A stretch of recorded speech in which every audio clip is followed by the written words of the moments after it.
Hello everyone, welcome to English for You. I am Mike. And I am Reese. And today, Reese, we are going to be reading an article all about how seals, yes, seals, are helping scientists and all of us to save the Earth. We're talking about the animal seals, not Navy seals, the cute furry dogs that live in the sea and swim around and balance balls on their noses. Giant ocean sausages. Today's article is called Seals Are Doing What Scientists Can't to Help Save the Earth. Now, we're assuming these are just seals doing what seals do, not seals who went to university and got really, really smart about science and the climate. So how are seals that just do seal stuff helping to save the Earth and helping scientists? Well, that's what the article is going to tell us. Many questions. So many questions about seals, and I'm super excited because they're one of my favorite animals. So cute, and look how happy we are. Yeah. Any seals watching, you're my favorite. All right, let's get into the article. Reading. Seals are doing what scientists can't to help save the Earth. Earth's surface temperatures are rising, and rising quickly. This is a dangerous problem for many reasons. One major reason is that it causes ice sheets to melt. In turn, this causes sea levels to rise, which results in floods. Because of these dangers, scientists are trying to find out more about environmental changes in places such as Antarctica. However, winter temperatures are often too cold for humans to work there. To overcome this problem, scientists from the University of St. Andrews in Scotland are using seals to help. They glue harmless sensors to the backs of the seals' heads to record the sea's ecology. Weddell and southern elephant seals have been chosen for this project. They're the only seal species in Antarctica that dive to the deeper parts of the ocean. When the project began in 2014, there were fewer than 1,000 data reports from Antarctica's Amundsen Sea area. Now, thanks to the seals' work, there are more than 20,000. This data will help scientists get a better idea about the damage that rising temperatures are causing. So today's article begins with Earth's surface temperatures are rising and rising quickly. Yeah, that is, of course, something we all know from the news and from science class. The temperature of the Earth is rising and rising quickly. So this is happening at a very fast pace. Global warming, of course, is what we use to describe this in a science way. But yeah, just temperatures are going up all around the world. And as the article then says, and again, something most of us already know, this is a dangerous problem for many reasons. We've had big storms and floods and fires and areas of the world, they don't get any rain anymore. So all of this is a big problem. There are parts of Vietnam that are already underwater. Really? And that affects the production of food and our ability to catch fish. Yeah. It's going to have real problems in the near future. Serious problems, yeah. Well, all of this horror, the article continues. One major reason is that it causes ice sheets to melt. Ah, okay. That is a big problem because the ice sheets contain a lot of water. Right. Now let's talk about a word here. Let's talk about the word major. Major is an adjective, and something described as major is important, serious, or significant, especially when compared to other things. So if something is major, it's worth talking about or addressing. It's big and serious and should not be ignored. The opposite of major is minor, which means small and not so important. A major event is a big event, and a major problem is a big problem, just like global warming. Here's an example sentence. A major storm will hit Taipei next week. People are advised to stay in their homes. Good advice. Good advice. Absolutely. If it's a major storm, it might damage things and possibly even hurt people. So yes, definitely stay inside during a major storm, of course, like a typhoon. All right, well, let's get back to the article. So we have melting ice caused by rising temperatures, and this is a big problem. What happens when all of that ice that's normally, in the form of ice up there in the North Pole and the South Pole, what happens when that turns into water? It says, in turn, this causes sea levels to rise, which results in floods. Well, sure, yes, as the ice rises, it turns into ocean water. The ocean then rises, and suddenly places that were near the ocean are in the ocean. Or when it rains heavily, it can cause big problems with floods. That's when rivers lose the water. It goes outside of the side of the riverbanks, cities fill with water, and it damages and hurts a lot of people. Just this year, yes. Germany, Japan, and Taipei. many other countries, Taipei have had serious floods. It's true. When we use this phrase in turn, we're kind of showing that there's a sequence of events there. One thing happens, then another thing happens, then another thing happens. In the same way that if you're playing a game, you might take turns, right? I go and then you go. We're taking turns. So if we say something happens and then in turn, we're kind of showing you this is step number 2 or step B. This is one that follows another one that always will happen at first. So the ice sheets melt and then in turn or next, the water rises. The article continues here and it gives us a shimmer of hope. Because of these dangers, scientists are trying to find out more about environmental changes in places such as Antarctica. Yes. So people are working to solve the issue of climate change and global warming, but are they working fast enough?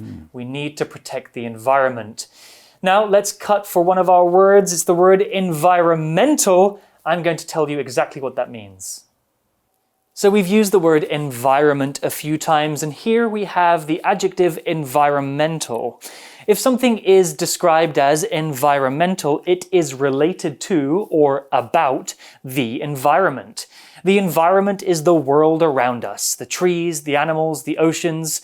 But we often use this word when we're talking specifically about the health of the world and the environment and how humans are changing it. An environmental problem is a problem relating to the natural world and the impact of human activity on its condition. Environmental protections are rules that help keep the environment safe.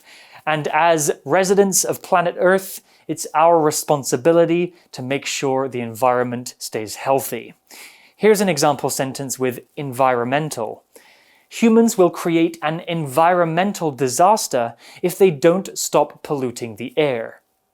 All right. Well, we also know from scientists and from the news that these warming temperatures are happening more at the north and the south. But these are very cold places, as the article reminds us. However, winter temperatures are often too cold for humans to work there. Well, that's a good point. It's fine sending scientists to the South Pole in the summer, but when it's winter and it's minus 75 with the wind blowing at 100 kilometers an hour, no scientist wants to work there, and it's not safe to work there either. It's also dark, like 24 hours a day, right? That's true. They wouldn't be able to see the science they're trying to do. I mean, I'm from the UK, which is north, but not too far north, and that's already pretty cold in the winter. Dark, yeah, dark and cold.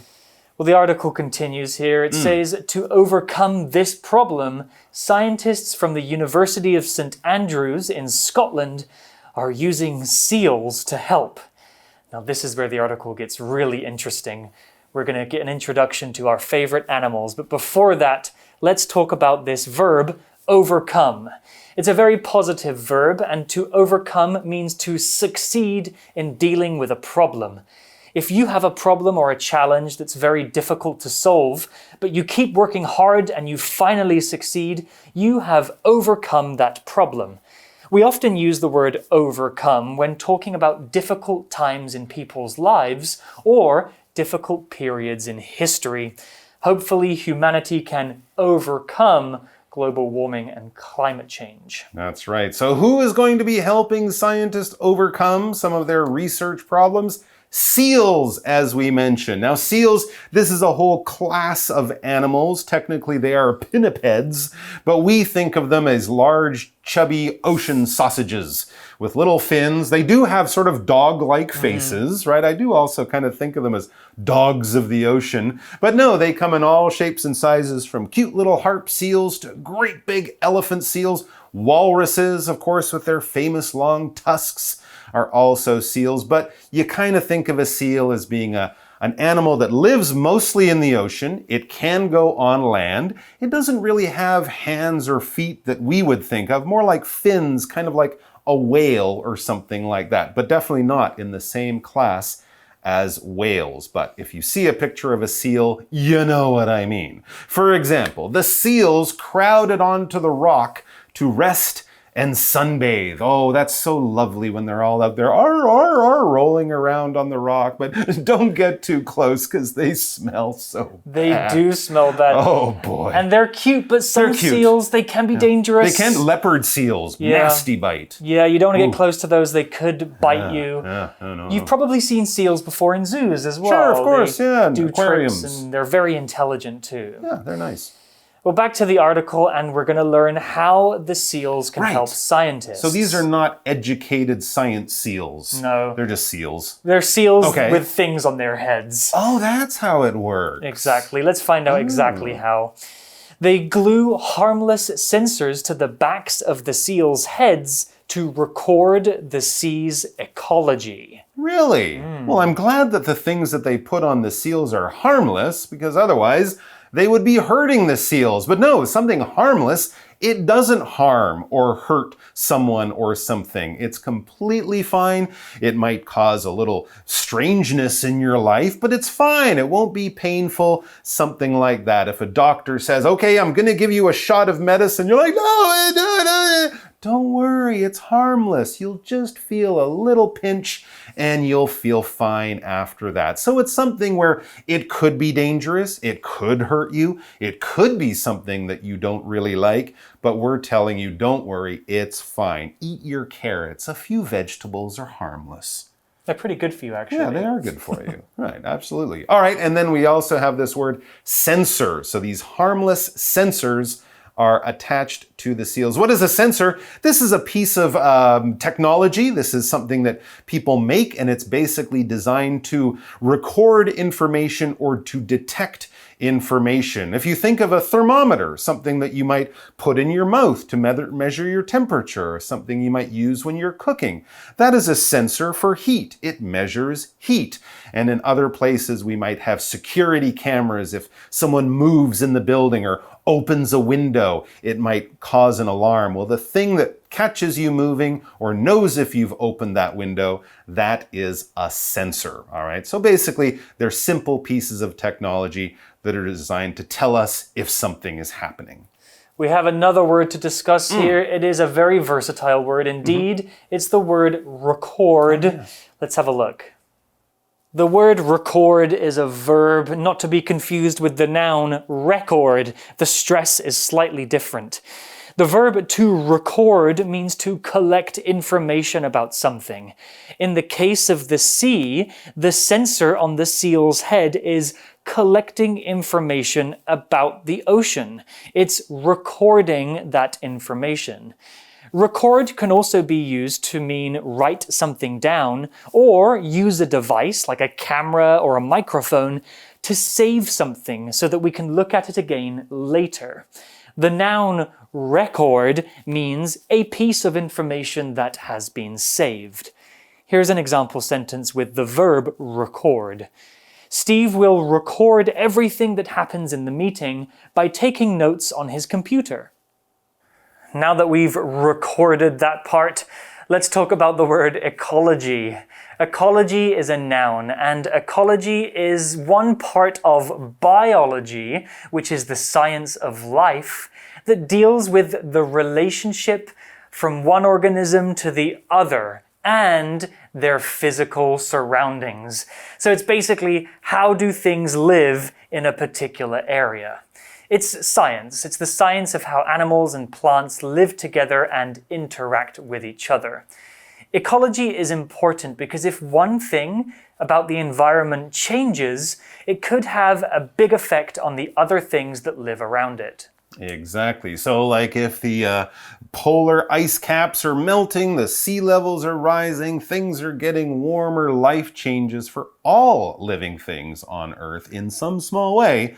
That's all part of ecology. So let's find out about some of these super science seals they have in the south, maybe in the north too, but mostly in the south that we're looking at. It says Weddell and southern elephant seals have been chosen for this project. They are by far the smartest seals. They get the best marks in seal math and science class. I don't know what I'm talking about. They got 98 points in their test. It could be that, or maybe they're just friendly and won't bite people when they put harmless sensors on them. But the Weddell and what was the other one? The Weddell and the southern elephant seals. Those are the two that scientists are working with the most. We're not seal specialists. No, I don't know what it's seals. But actually, the article will tell us a bit more about why these seals have been chosen. The real reason. They're the only seal species in Antarctica that dive to the deeper parts of the ocean. Oh, their swimming skills. They can dive much deeper than all the other seals, which is a very useful skill. They are wonderful species of seals. And we'll find out more about that word species coming up right now. So yes, the Weddell and the southern elephant seals. These are the two species of seals that scientists are using. What is a species? Basically, it is a group of animals or plants whose members are very similar and, very importantly, can produce young animals together. And the young animals can then also produce animals. So when we think of species, we think of, big groups of animals. Lions, that's a species. Tigers, those are a species as well. All right, so these are animals that look similar. They spend time together. They make babies together. And they're quite different from other animals that still might be in the same family, right? Lions and tigers are both in the cat family, but they are different species or different type of cat, in the same way that Weddell, southern elephant, leopard, walrus, normal elephant, these are different species of seals, and the two that scientists are using are the Weddell and the southern elephant, so good for them. And of course, those two species of seals were chosen not because of their wonderful personality or their great smile. I'm sure they're lovely. They are very friendly and very nice, but no, it was mainly because they dive deeper than other types of seals who are obviously lazy. Maybe we should clarify what the word dive actually means. Dive, D-I-V-E, is a verb, and it basically just means to go underwater. When people dive, they usually jump into the water head first with their hands pointed. Diving is an Olympic sport. Tom Daley is a very good diver. Yes, he is. He won gold for men's tandem. He did. He's very, very good and British, might I add. Yes, oh, definitely. Yes. Animals dive too. Seals dive underwater to hunt for fish to eat. Whales dive really deep as well, I think to socialize with each other and maybe to grab some food as well. Here's an example sentence with the verb dive. Some birds will dive under the surface of the water to catch fish. Oh, yeah, sure. Ducks do that. Kingfishers, herons of various types. I've seen some birds, they fly way above the sea and they look down and they spot a fish and they just shoot down like a rocket. My gosh. Incredible. But they can't dive as deep as a seal, that's for sure. That's why the seals are being used by scientists. Right. The article tells us more about the history of the project. When the project began in 2014, there were fewer than 1,000 data reports from Antarctica's Amundsen Sea area. Amundsen. Thanks for the save, Mike. No problem. That's interesting. Only 1,000 bits of data. Think of all the time scientists have been down there in the South Pole doing science for at least 50 years, probably much more than that. But still, measuring things deep below the coldest oceans in the world, most scientists are like, well, you go. No, you go. No, I think you should go. I went last week. Yeah, I think you should go. So Of course, they need data. They need information. Data or data, both pronunciations are completely fine. And what we're talking about here is facts and information. If you're a scientist and you want to learn things or make discoveries or come up with new facts, you need data. You need information to show that what you're thinking, what you're seeing is correct.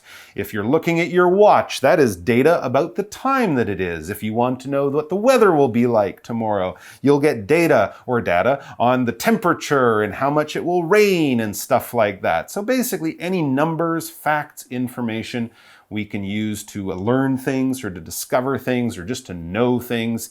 That is data or data. For example, I need to go to the library to look for more data for my school science project. Library is a good place to find it, as is the internet, but be careful because there's a lot of fake data on the internet too. Yeah, you can probably trust the data from a library a bit easier. I agree. Back to the article. Yes. Now, thanks to the seal's work, there are more than 20,000.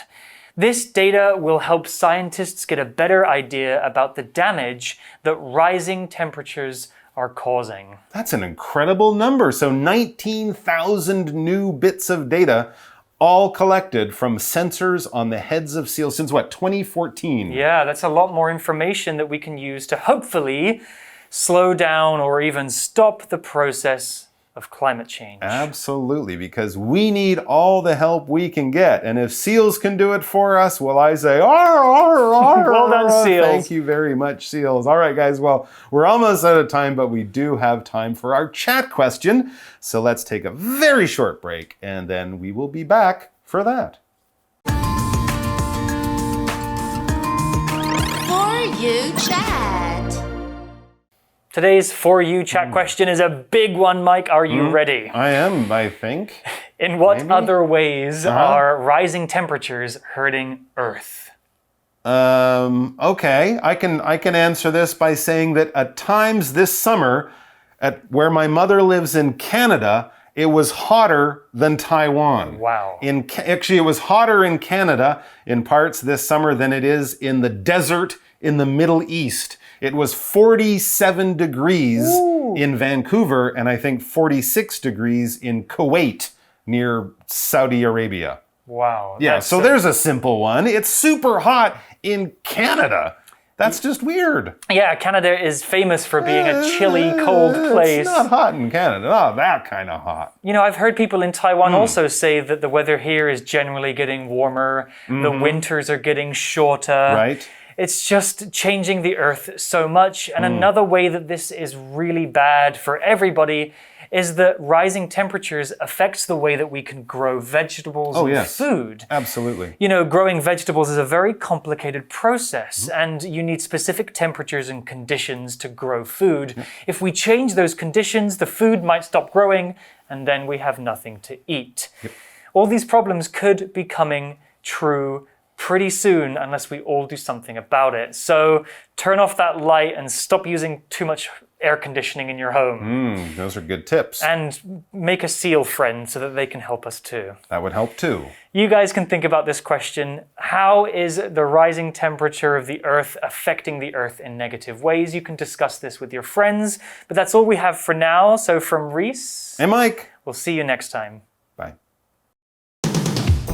Vocabulary Review. Major. There's a major problem with this report, and I'll need you to fix it right away. Environmental. The environmental group is asking people to use less water and power this summer. Seal. The seal in the zoo lifted up its tail and balanced a ball on its nose. Record. Julie records all her ideas in a notebook so she can read them later. Dive. Harriet decided to dive into the swimming pool from a board that was high up in the air. Data. Data. Carrie's job is entering data that's written on paper into a computer program. 智慧小补帖 overcome, censor, ecology, species, species.